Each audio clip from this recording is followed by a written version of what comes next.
अच्छा भाई, let's begin. बिस्मिल्लाहिर्रहमानिर्रहीम। लास्ट क्लास तक हमने स्पेस फिजिक्स के अंदर अर्थ और हमारे जो पर्टिकुलर सोलर सिस्टम है उसके बारे में डिस्कशन की थी।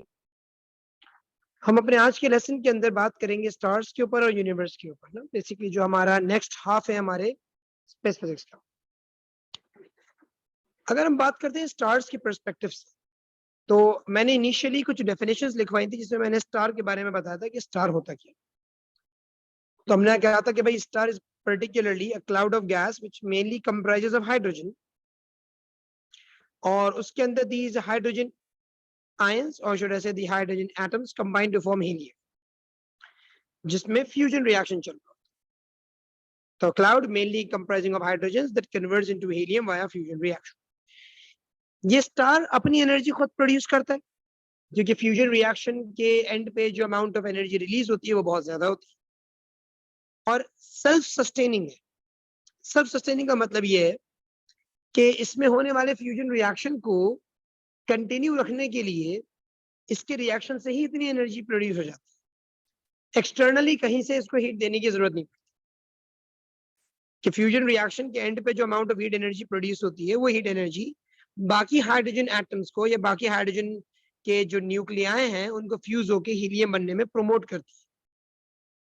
तो sun doesn't depend upon any other solar entity or any other celestial body for its energy.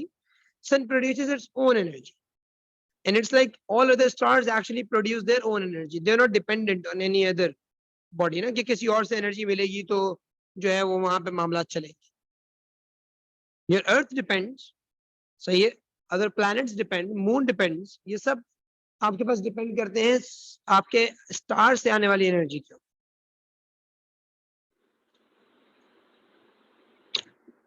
In star से मेनली जो एनर्जी रिलीज होती है उसमें विजिबल लाइट काफी ज्यादा होती है, और उसके अलावा इंफ्रारेड और अल्ट्रावायलेट।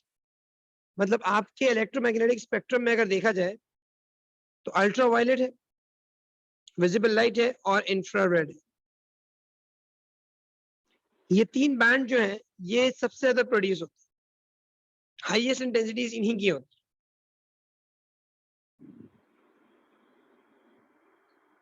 और तभी आपके स्टार्स को आप ग्लो होता हुआ देखते हो विद डिस्टिंक्टिव कलर्स।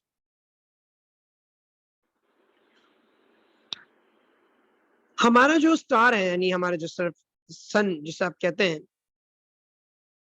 वो पर्टिकुलरली एक मेन सीक्वेंस स्टार कहलाता है। ये मेन सीक्वेंस स्टार्स जो होते हैं ये साइज में एवरेज होते हैं और ये स्टेबल स्टार्स, इनकी जो लाइफ होती है वो स्टेबल होती है। और मैंने यहाँ साइड में एक हर्ट्जबर्ग रसेल डायग्राम बनाई हुई है, सही, जिसके थ्रू हम ये चीज जज कर सकते हैं कि टेम्परेचर का ताल्लुक हमारे स्टार के कलर्स के साथ किस तरह से।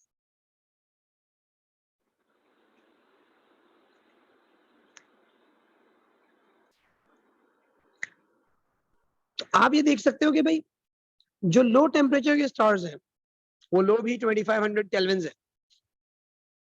तो जो लो टेम्परेचर स्टार्स हैं वो मेजॉरिटी रेड कलर्स में होते हैं, फिर भले वो छोटे हो या चलो कि साइज में बड़े हो, लेकिन वो जनरली आपके पास रेड कलर के शेड में। जैसे जैसे सन का टेम्परेचर या आपके स्टार का टेम्परेचर बढ़ता चला जाता है, उनमें से निकलने वाली मेजॉरिटी लाइट का कलर रेड से ब्लू की तरफ मूव होता जाता है।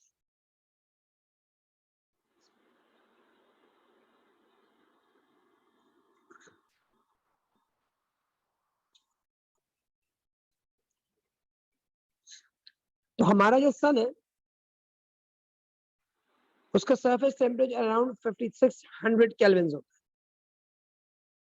इसीलिए उसमें से निकलने वाली लाइट में मेजर कंपोनेंट जो है वो आपके येलो कलर का होता है। मेजरली येलो कलर की लाइट निकल रही होती है।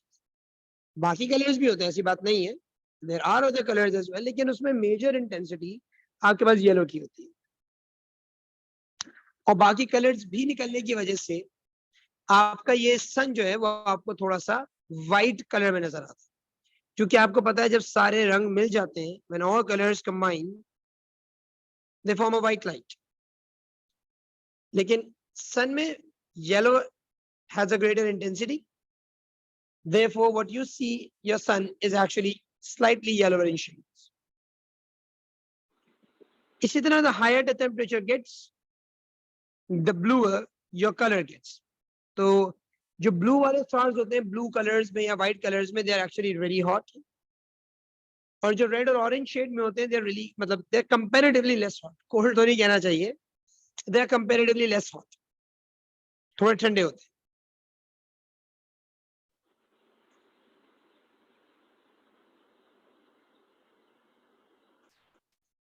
बिल्कुल, you can say कि हाँ भाई, the sun is comparatively hot. 5600 Kelvin is a good temperature भाई.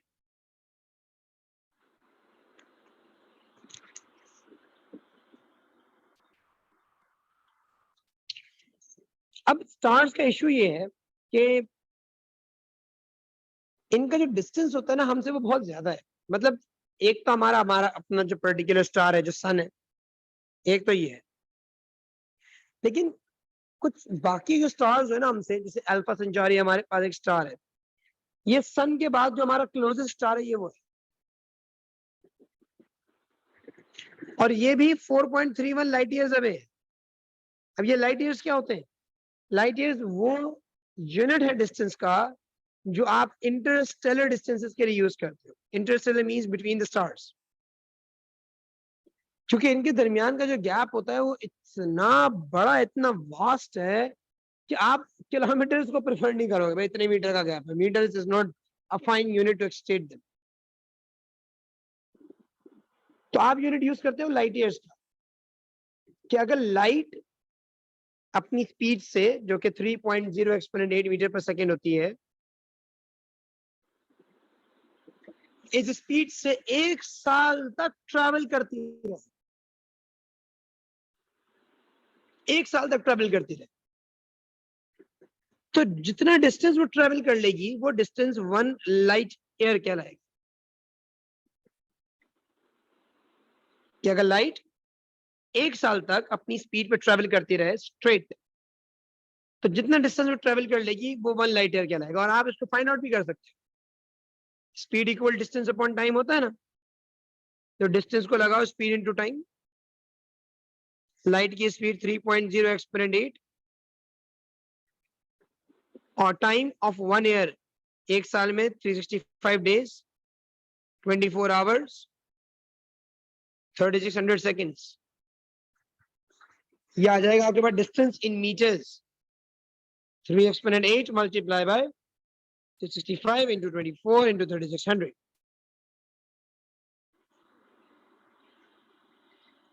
It's 9.4608 exponent 15 meters.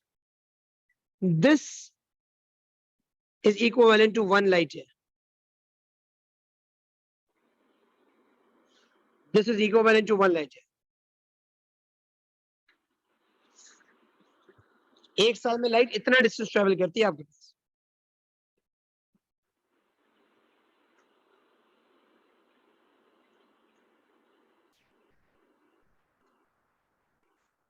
तो आपके ये स्टार्स 1 लाइट ईयर नहीं, like millions of light years away होते हैं.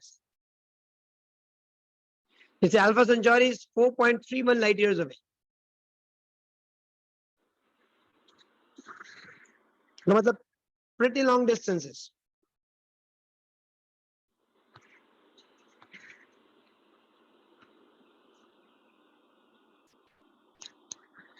उसके बाद आती है आपके पास मेरे बच्चों गैलेक्सी. गैलेक्सी पे बात करके फिर हम स्टार के लाइफ साइकिल के ऊपर डिस्कशन करें.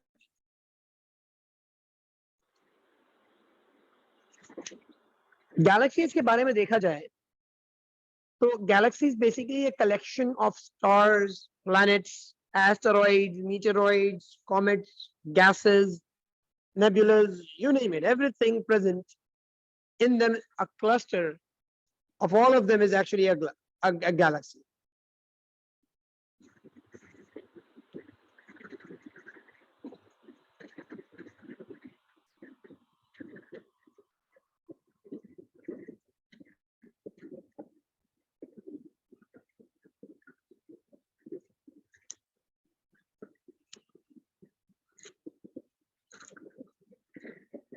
बिल्कुल बेटा Abdul Basit, whenever you see a star is actually your time sighting. You're looking back in time क्योंकि light took a year to get from that particular location to you. So probably when you're looking at a star at this point of time, that star might not be even over there. So it would have died out by now, or maybe would have displaced from that place. So whenever you see something in outer space, like whenever you see like galaxies and all, okay, they're like millions of light years away from you. And as a result, whatever you see is actually past in time.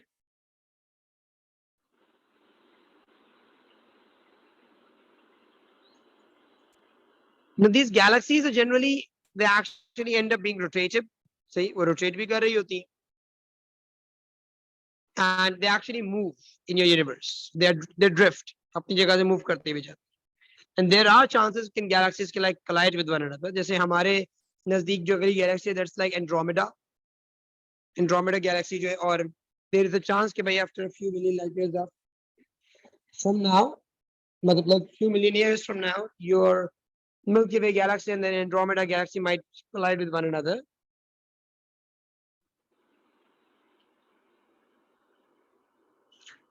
There are like multiple types of galaxy, लेकिन कुछ particular types मैंने यहाँ बना दी. This is just for the sake of knowledge. Okay, the shape of a galaxy is generally it's either barred, spiral, irregular, spiral in shape, peculiar, elliptical, lenticular. इस तरह की shapes होती हैं. Your Milky Way is actually a spiral in shape. It's a type of a spiral galaxy, and we are somewhere over here on in our galaxy. Because जब हम अपने star मतलब star siding वगैरह करते हैं और इंफ्रारेड हम जब फोटोग्राफी करते हैं तो we can see this thing of our galaxy. हम अपनी गैलेक्सी का ये हिस्सा देख पाते हैं. बहुत लॉन्ग एक्सपोजर ऑफ लाइट अगर हम करते रहे और इंफ्रारेड जो रेडिएशंस यहाँ से इमिट हो रही हैं उसको कैप्चर करें तो we actually are able to see this in our sky. इससे हमें अंदाजा होता है कि वे somewhere in the strands of our galaxy, not in the middle, somewhere in the strands of our Galaxy.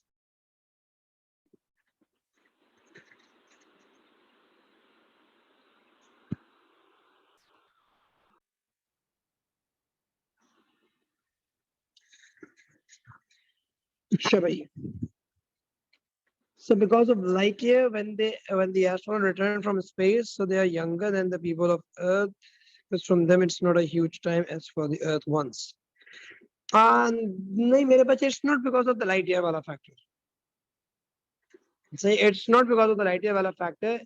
People out in outer space, particularly in places where gravitation is different, see, where gravity is different, it's at those places जहाँ पे आपके पास your time slows down. No? It's not because of the light year wala factor.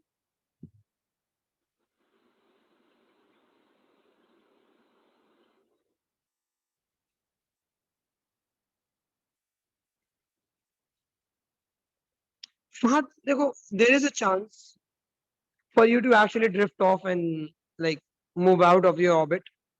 Say, like it's thin. Abhi tak it didn't happen, but you never know. Probably the gravitational pull is strong enough to ensure that we keep on in the same place. Like there is always a chance of this, like things like these to happen.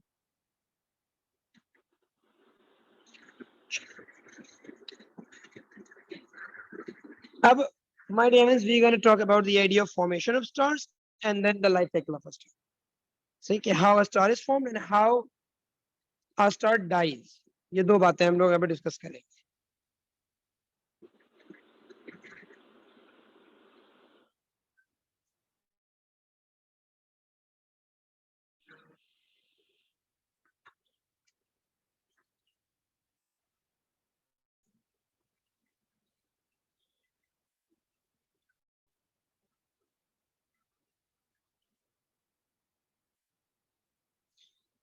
देखो, if you're talking about the idea of the formation of a star ना, कि भाई how a star is technically born, तो star का जो initiation होता है, यहाँ पे उसके बर्थ के बारे में एक डायग्रामेटिक रिप्रेजेंटेशन भी है.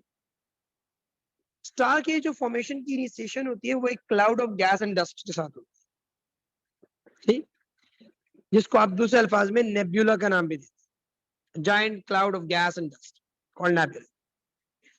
This cloud is so massive in size कि भाई it starts to collapse under its own gravitational field. Gravity के बारे में remember one thing मेरे बच्चों, everything that has a mass has a gravity, even if it's kind of like a dust particle. If it has a mass, it does have its own gravity. So when I'm talking about a huge cloud of gas and dust, which is a nebula, the mass is extremely large. Therefore, the gravitational field and the gravitational force produced is also very, very large. तो होता क्या है कि भाई this cloud of gas and dust, it starts to collapse under its own gravitational field. Now, when the cloud collapses, these gas molecules, they like come closer to one another. They lose their gravitational potential energy and they gain kinetic energy, start to move faster.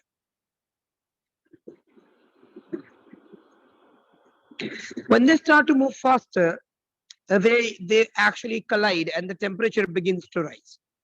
ये gas molecules collision करते हैं और उससे उनका temperature बढ़ना शुरू होता है. अब यहाँ पे एक tug of war शुरू हो चुका. Tug of war ये है कि भाई the pressure within the center of the star is building up because of high temperature. So एक outer surface है आपके star की, एक central area है आपका. यहाँ पे the temperatures are very high. The gas is at a maximum, like exceptional pressures. Gas बाहर की तरफ pressure apply करके निकलना चाह रही है. But there is this gravitational force as well, which is trying to bring this stuff back in. So now there's a tug of war going on. The gravitational pull wants the cloud to collapse further, and the heat produced in the core, the pressure generated because of it, wants the star to expand. लेकिन इस वक्त भी the gravitational force supersedes. The gravitational force supersedes this expansion force. And your star continues to collapse and collapse and collapse until the temperature becomes so high that it turns into a star. So the temperature becomes so high that these hydrogen atoms, or these hydrogen ions, should I rather say, start to fuse in together and turn into helium. The moment when hydrogen turns into helium, or should I say the moment when fusion reaction begins, this is the point when you say by a star is actually born. The chain kya thi?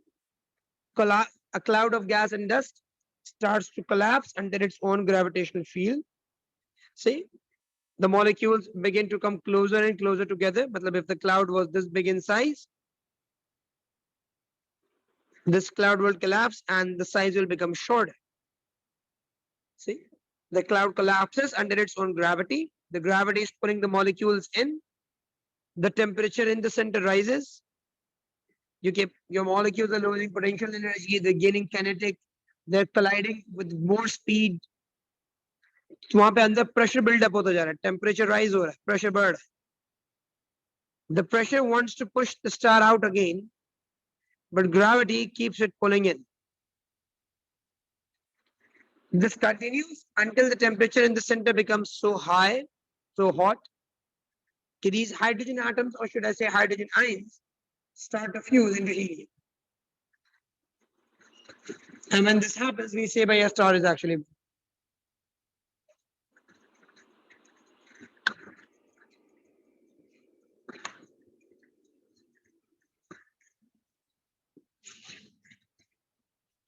So fusion is actually that particular instant जहां पे आप कहते हैं कि हाँ भाई the star is now self-sufficient.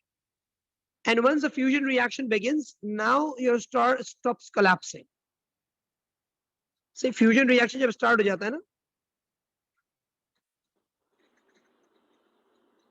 once fusion begins,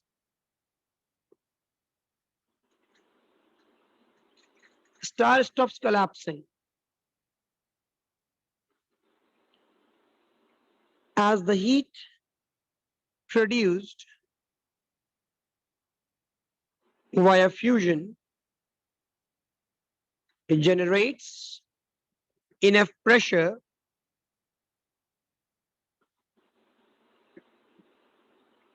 from inside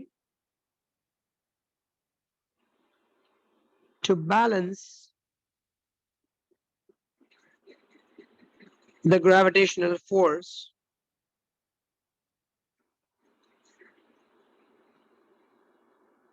from the outside. जो gravitational force लग रही थी, जिसे कोलैप्स करवाना चाह रही थी, वो उसको बैलेंस कर देगी.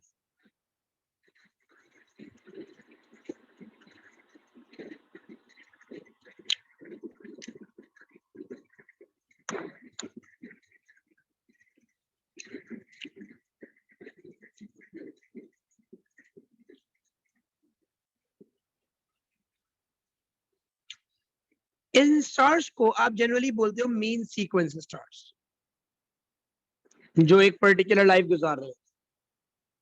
कई थाउजेंड्स ऑफ इयर्स तक ये ऐसे ही एग्जिस्ट करते रह सकते हैं, क्योंकि इनमें इतना हाइड्रोजन होता है जो एज अ फ्यूल इनके लिए काम कर रहा है. And the star keeps on shining for a very long time. लेकिन फिर एक वक्त ऐसा आता है कि our star starts to run out of hydrogen.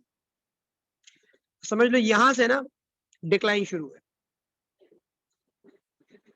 यहां से डिक्लाइन शुरू हो जाता है. जब वो स्टेबल हो गया था ना, तो उस वक्त वो मेन सीक्वेंस स्टार बन चुका था. Main sequence stars are basically stable stars.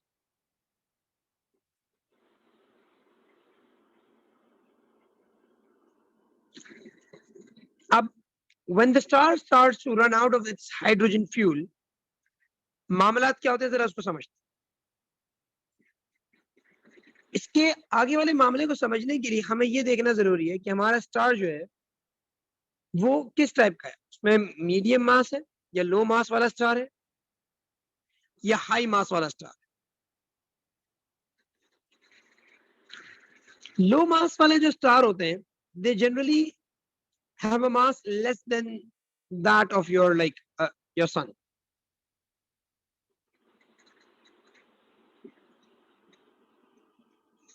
उनका मास जो है ना हमारे सन से तकरीबन 8 गुराल का होता है, तो वो लो मास स्टार्स के.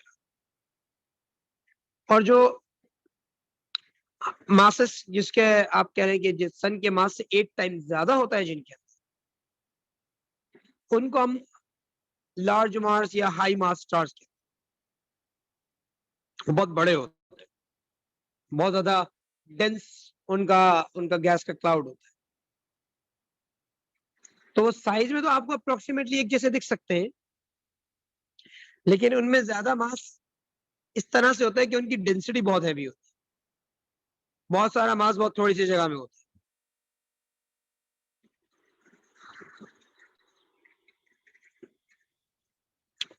तो अगर आपके पास स्टार एक लो मास स्टार था और उसका हाइड्रोजन जो है वो आहिस्ता आहिस्ता कंज्यूम हो रहा है, तब होता यह है कि जो अंदर फ्यूजन रिएक्शन था ना, वो इनफ प्रेशर जनरेट नहीं कर पा रहा कि ग्रेविटी को बैलेंस कर सके.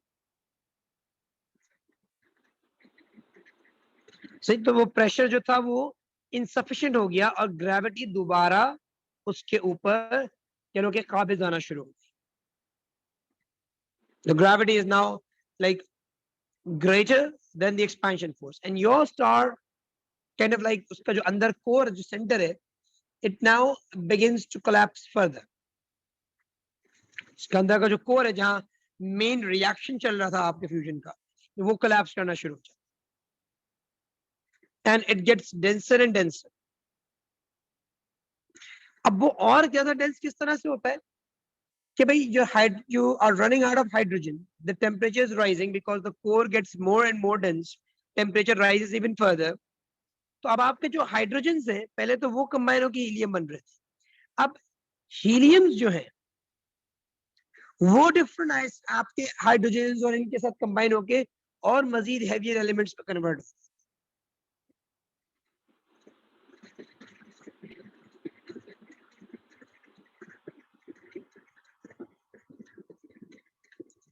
तो आपका जो कोर है ना, उस कोर के अंदर आपके पास हैवियर एलिमेंट्स आना शुरू हो जाए, कार्बन हो गया, नाइट्रोजन हो गए, ऑक्सीजन हो गए, वो बनना शुरू हो चुके हैं।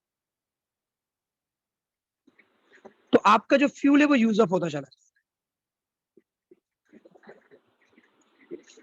अब लाजिम बात है, जब बड़े बड़े एटम्स फ्यूजन हो रहे होंगे, टेम्परेचर बहुत मैसिव लेवल्स पे चला जाएगा, आपका रिएक्शन एक्सेलरेट कर चुका है, बहुत ऊपर की तरफ जा रहा है, स्पीड बहुत तेजी से बढ़ रही है उसकी। तो उसके नतीजे में होता यह है कि अब आपका स्टार एक्सपैंड करना शुरू कर देता है। It now starts to turn into a red giant. The heat produced now causes the outer hydrogen layers to fuse, और उनसे बनने वाली हीट जो है वो आपके बाहर वाले एरिया को एक्सपैंड कर रही होती है। मतलब टेम्परेचर इतना बढ़ जाता है कि बजाय कोर में रिएक्शन चलने के, अब रिएक्शन सरफेस के आसपास भी होना शुरू हो जाता है। ऊपर वाली लेयर्स हाइड्रोजन की, यहाँ पे आपके रिएक्शन स्टार्ट हो जाते हैं, और इधर जब हाइड्रोजन हीलियम बनते हैं तो यहाँ से हीट बनने वाली आपके इस क्लाउड को एक्सपेंशन देना शुरू कर देती है। पहले सब मेंटेन था, रिएक्शन कोर्स में चल रहे थे। अभी टेम्परेचर इतना ऊपर चला गया है कि अब रिएक्शंस जो है वो ऊपर वाली सरफेस पे भी हो।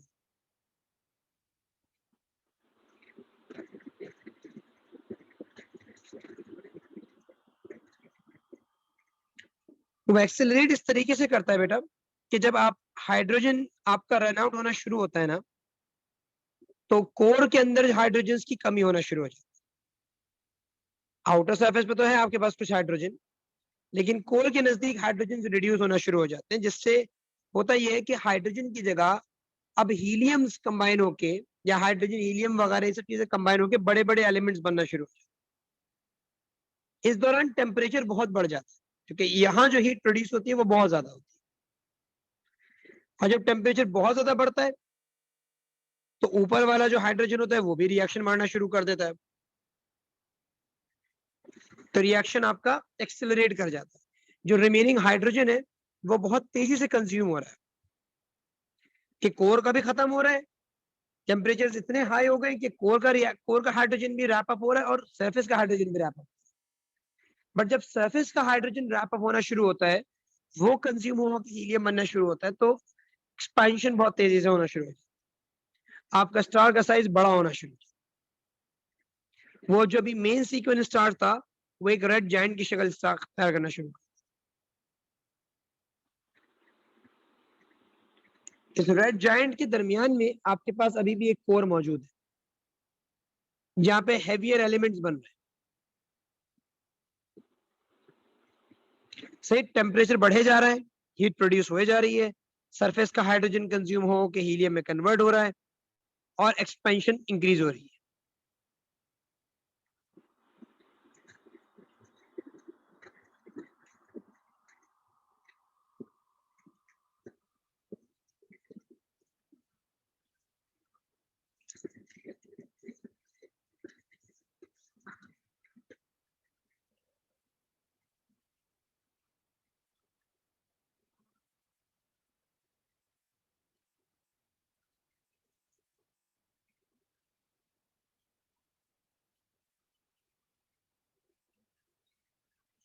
यहां तक कोई अंडरस्टैंडिंग में प्रॉब्लम? अब इसके आगे के ऊपर हम बात करेंगे।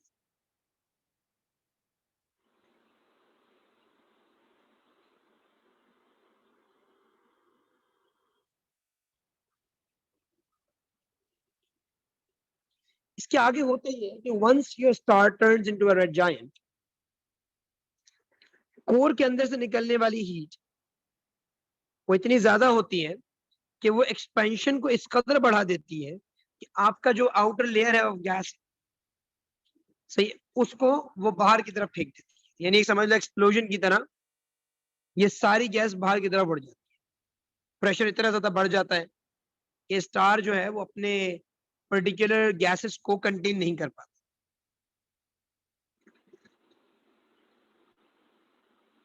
इतनी ज्यादा एनर्जी रिलीज होती है कि ये जो कोर है उसकी स्ट्रेंथ इतनी बढ़ जाती है कि वो अपने ही ग्रेविटी पे कोलैप्स होके एक हाई अमाउंट ऑफ एनर्जी की एक्सप्लोजन करता है, जिससे ये स्टार बर्स्ट होता है और उसकी तमाम आउटर लेयर की जितनी गैसेस हैं उन सबको बाहर की तरफ फेंक देता है, जिसके बाद it turns out to be a planetary nebula.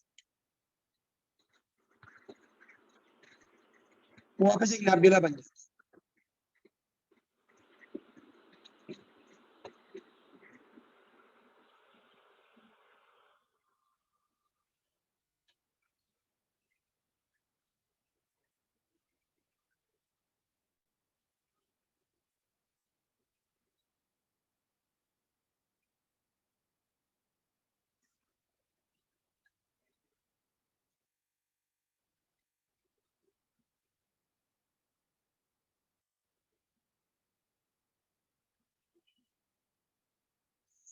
लेकिन भाई इसका प्लेनेट से कोई लेना देना नहीं है, सब बेफिक्र है। इफ यू थिंक कि आपका ये प्लैनेटरी नेबुला है तो ये प्लेनेट बनाएगा, it's not forming any planet of.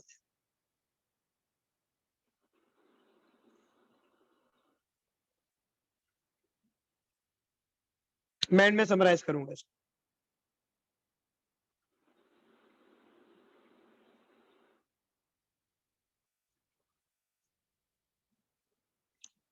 तो सिलसिला क्या चल रहा था भाई, इसकी डेथ का सीक्वेंस किस तरह से चला था हमारे पास। इसका डेथ सीक्वेंस ऐसा था कि जब कोर में हाइड्रोजन खत्म होना शुरू हुआ तो अब हीलियम हाइड्रोजन के साथ कंबाइन होके या हीलियम हीलियम के साथ कंबाइन होके हेवियर एलिमेंट्स में बनना शुरू हो गया। इससे टेम्परेचर्स बहुत ज्यादा बढ़ गए और जो सरफेस का हाइड्रोजन था उस पर भी फ्यूजन रिएक्शन शुरू हो गए। अब हाइड्रोजन की कंजम्पशन का रेट पहले से ज्यादा हो चुका है। सरफेस पे फ्यूजन होने की वजह से टेम्परेचर सरफेस के नजदीक इंक्रीज होना शुरू हो गए हैं और आपका स्टार अब एक्सपैंड करना शुरू हो गया, क्योंकि वो हाई टेम्परेचर इस गैस को एक्सपैंड करवा रहा हो। थोड़ी देर वक्त पहले तक जो आपका एक मेन सीक्वेंस स्टार था वो अब एक रेड जायंट में कन्वर्ट हो चुका है।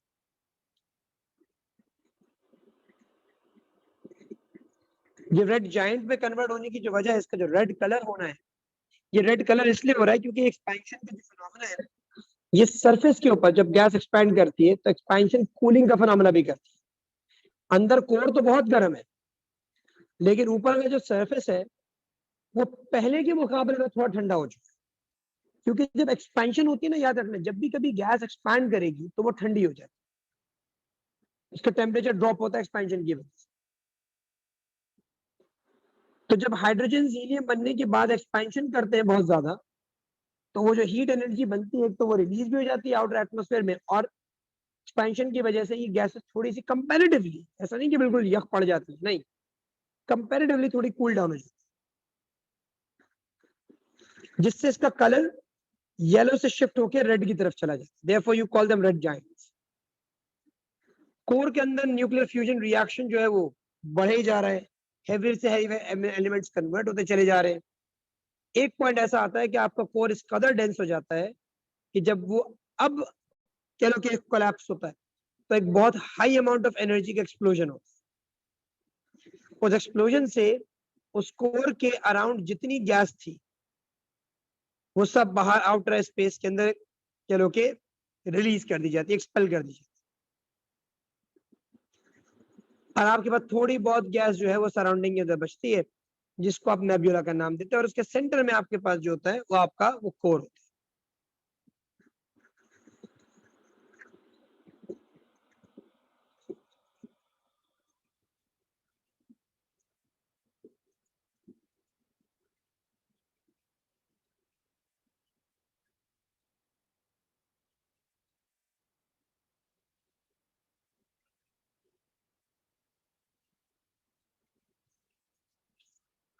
आहिस्ता आहिस्ता ये प्लानिटरी नेबुला भी आपके पास यहाँ से स्केप करता रहता है, क्योंकि ये गैस सारी बात है आउटर स्पेस के अंदर स्प्रेड होती हुई चली जाएगी, डिफ्यूज हो जाएगी बाहर की तरफ। और ये जो कोर है जो भी बना था एक वाइट, ये कहलाता है व्हाइट ड्वार्फ।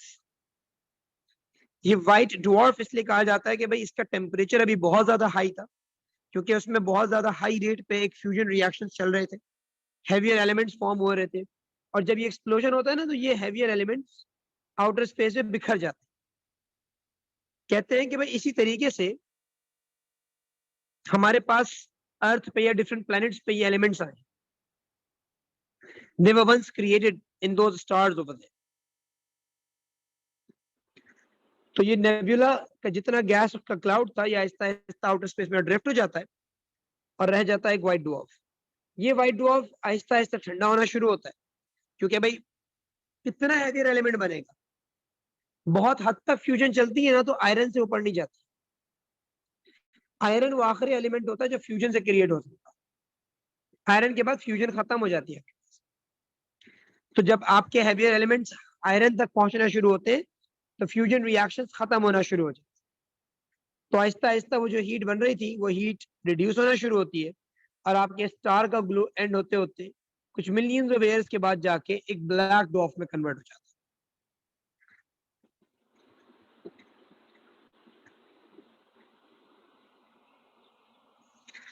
तो अब मैं इन तमाम चीजों को समराइज करूं कि स्टार बनने से लेके स्टार की डेथ तक जो मामलात होते हैं वो क्या होते हैं।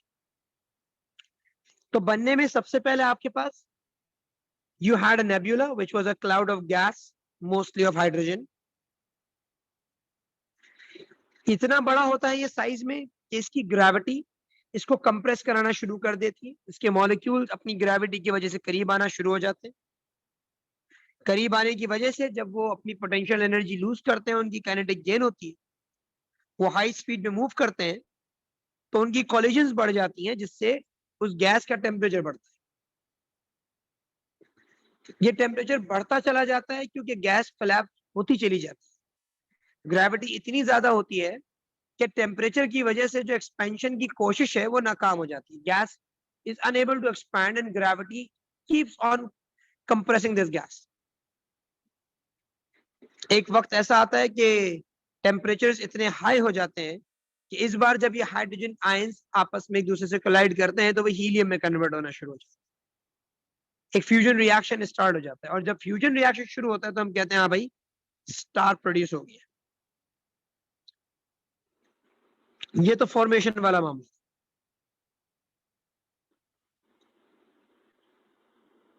इसमें टी चौड़ी फेज जो होता है आपके पास वो उसकी डिस्क की फॉर्मेशन होती है कि जब ये बिल्कुल फ्यूजन रिएक्शन शुरू होता है ना तो सराउंडिंग में थोड़ा बहुत जो गैस वगैरह बच जाता है वो उसके अराउंड स्पिन कर रहा होता है, और फ्यूजन रिएक्शन स्टार्ट होते ही जो एनर्जी रिलीज होती है वो इस सराउंडिंग के क्लाउड ऑफ रिमेन्स को जो है वो बाहर की तरफ फेंक देती है।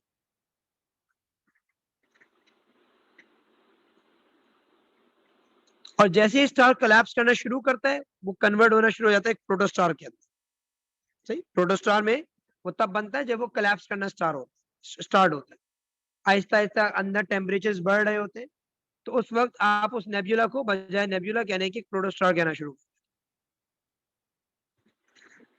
प्रोटोस्टार इसलिए बोलते हो क्योंकि इसमें सिर्फ हाइड्रोजन आइंस होते हैं, और हाइड्रोजन आइंस में आप असल में देखो तो hydrogen is nothing but a proton, therefore you call it a protostar.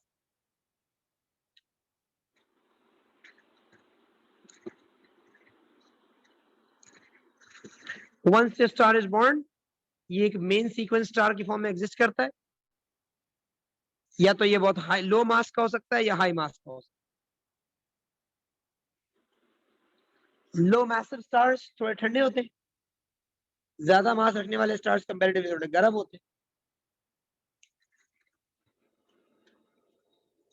कई मिलियंस ऑफ ईयर्स तक आपका ये star as a main sequence star exist कर सकता है, लेकिन मामला बिगड़ना तब शुरू होते हैं जब आपके पास हाइड्रोजन आपके स्टार में खत्म होना शुरू। जब हाइड्रोजन की एंडिंग स्टार्ट होती है तो अब आपका जो फ्यूजन रिएक्शन है वो हाइड्रोजन के बजाय हीलियम्स के अंदर शुरू हो जाता है। हीलियम एटम्स या हीलियम का न्यूक्लियाई हाइड्रोजन से मिलके या हीलियम हीलियम से मिलके फ्यूज होके हैवियर एलिमेंट्स बनाना शुरू कर देते हैं, जिसके नतीजे में टेम्परेचर और बढ़ता है। ये टेम्परेचर सरफेस के हाइड्रोजन को रिएक्शन करवाता है, उन पे फ्यूजन शुरू कर देता है, और जब सरफेस का हाइड्रोजन फ्यूज होना शुरू होता है तो कंजम्पशन रेट हाइड्रोजन का और मजीद इंक्रीज हो जाता है।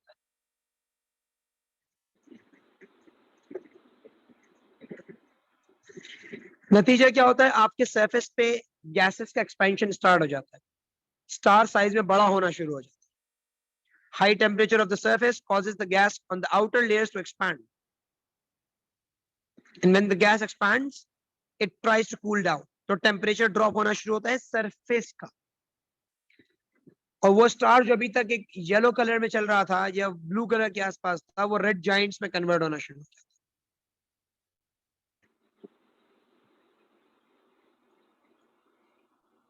ये कोर का अपने अंदर हैवियर एलिमेंट्स प्रोड्यूस करने का मामला चलता रहता है अंटिल के कोलैप्स, यानी आपका कोर इतना ज्यादा इंटेंस ग्रेविटी में आके कोलैप्स करता है कि एक लार्ज एक्सप्लोजन पैदा करता है. तो जब वो रेड जायंट का कोर एक बड़ी सी एक्सप्लोजन पैदा करता है, तो इस एक्सप्लोजन के सिलसिले में जितनी सराउंडिंग गैस मौजूद थी उस रेड जायंट के अंदर, सराउंडिंग गैस आउटर स्पेस में एक्सपेल हो जाती है. ये समझ लो स्टार अपनी डेथ को आ गया, स्टार डाइज. अब आपके पास वो स्टार खत्म हो गया, इसके अराउंड बस एक नेबुला बन के रह गया, मतलब दोबारा एक cloud of gas and dust. और बीच में उसका कोर होता है जहां अभी भी एक फ्यूजन रिएक्शन चल रहा है, क्योंकि हैवियर से हैवियर एलिमेंट्स बनते रह सकते. लेकिन जैसे जैसे आयरन प्रोड्यूस होना शुरू होता है, मैंने बताया था iron is the last element जो प्रोड्यूस होता है फ्यूजन रिएक्शन के. आयरन के बाद फ्यूजन नहीं हो पाता.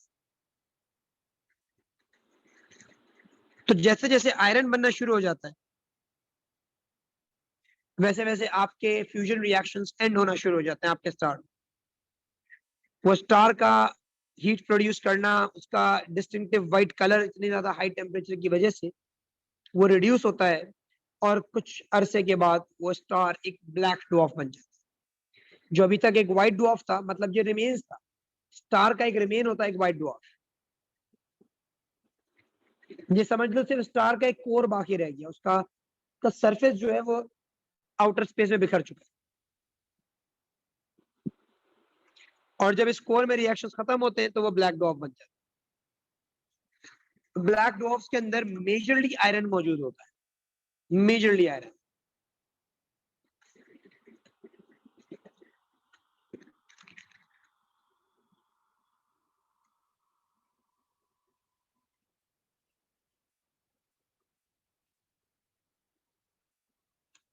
अब मैं आप लोगों का इसमें क्वेश्चन देख लेता हूँ. So in planetary nebulas, the gases around it is comparatively low than the red giants. Exactly, planetary nebula produce ही तब होता है बेटा जब red giant explode होता है. उसके red giant में जो gases थी, वो कोर के अंदर से निकलती हुई एक्सेसिव एक्सप्लोजन की हीट की वजह से आउटर स्पेस में बिखर जाती है.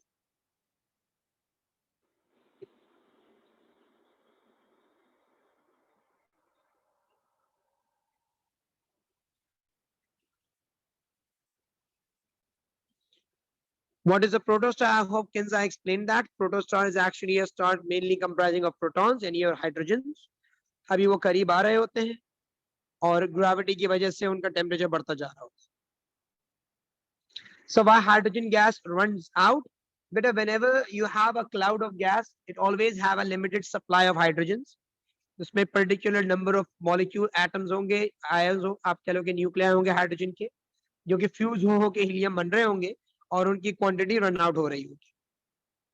So white dwarfs are those which we call stars in normal. They were once sun. Exactly. Every star was once like your sun. Not exactly your sun. It was like a sun. बस उसका मास different हो सकता है. Massive star की death का हम अगली class में डिस्कस करेंगे. अभी तो हमने लो स्टार की डेथ की बात की. व्हाइट ड्वार्फ्स में भी फ्यूजन चल रहा होता है. फ्यूजन उस वक्त तक चलता रहता है जब तक आपके एलिमेंट्स कंज्यूम होके आयरन की फॉर्म में कन्वर्ट नहीं हो रहे होते, या फिर जब तक टेम्परेचर हाई इनफ होते हैं कि वो फ्यूजन करवा सके.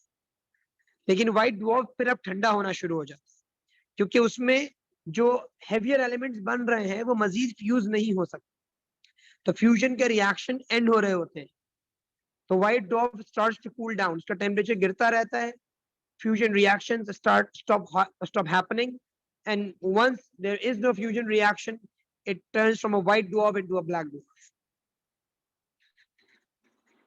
Black dwarf generally stays black dwarfs over there.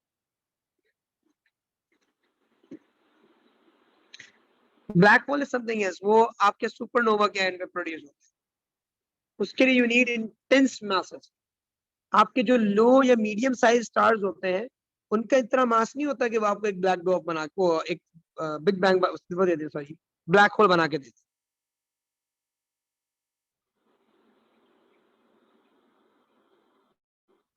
Yes, exactly. After 1 billion years, but who's gonna live till that?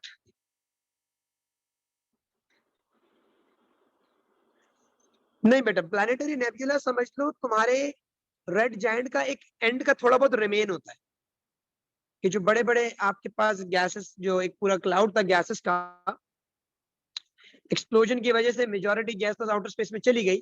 थोड़ी बहुत गैसेस जैसे तुम्हारा ऑक्सीजन, नाइट्रोजन वगैरह, वो जो तुम्हारे पास रिमेन रहता है।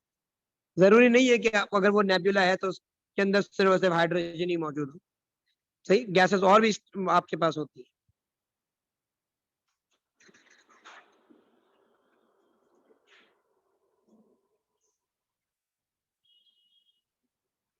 नहीं, नॉट मच बेटर।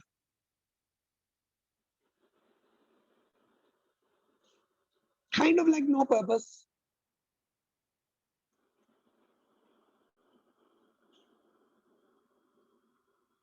ये अच्छी सोच है तुम्हारी अब्दुल बासित। ठीक है भाई, we're gonna end till here. Inshallah, like tomorrow's class, we're gonna complete this chapter. छोटी सी बात रह गई है हाई मैसिव स्टार की, इसको करके लेसन एंड करेंगे। Till then, take care guys, ख्याल रखना अपना। अल्लाह हाफिज।